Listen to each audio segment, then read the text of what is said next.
सांगली मनपात दालन राजकारण पेटले। राजकीय मतभेद असू दे पण वैर नको।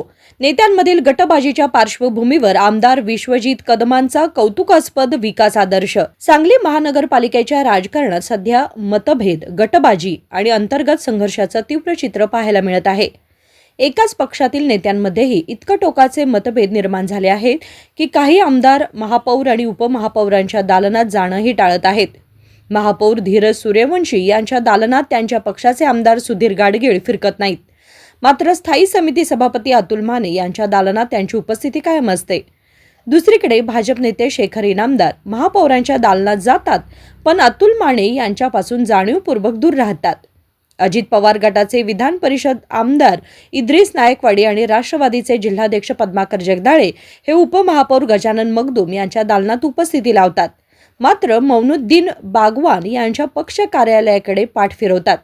तर मिरजचे आमदार सुरेश खाडे कोणत्याही राजकीय दालनात न जाता थेट आयुक्तांशी चर्चा करून निघून जातात। या सगळ्या राजकीय तणावाच्या पार्श्वभूमीवर पलूस मतदारसंघाचे आमदार विश्वजित कदम यांनी मात्र एक वेगळाच आदर्श समोर ठेवलाय।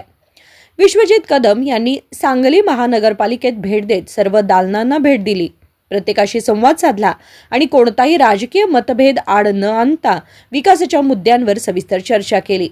पत्रकार परिषदेत त्यांनी स्पष्ट शब्दात सांगितलं की राजकीय मतभेद असू शकतात, पण विकासासाठी आपण एकत्र आहोत। विरोध म्हणजे शत्रुत्व नाही। त्यांच्या या भूमिकेचं आणखी एक ठोस उदाहरण म्हणजे कडेपूर ग्रामपंचायत। राष्ट्रीय स्तरावर प्रथम क्रमांक मिळवलेल्या या ग्रामपंचायतीनं कधीच कदम घराण्याला पाठिंबा दिला नव्हता।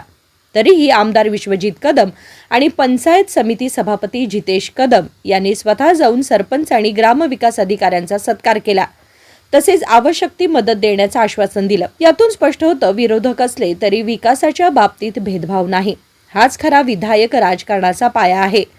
वसंतदा पाटील, राजाराम बापू पाटील, पतंगराव कदम आणि आर पाटील यांनी रुजवलेल्या सकारात्मक आणि विकासाभिमुख राजकारणाची परंपरा विश्वजित कदम पुढे नेत असल्याचं चित्र स्पष्टपणे दिसत आहे।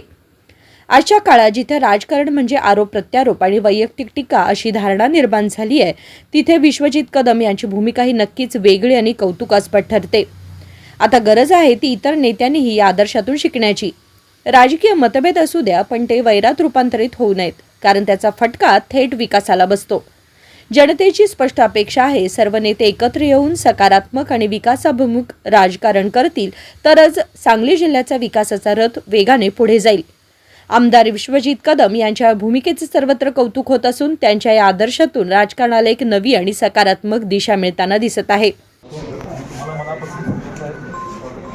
विकासामध्ये आम्ही आहोत, विकासाच्या प्रश्नावर चांगल्याला चांगलं म्हणून, चुकलं तर चुकीचं म्हणून, म्हणजे ऐकलं का, चुकलं तर चुकलं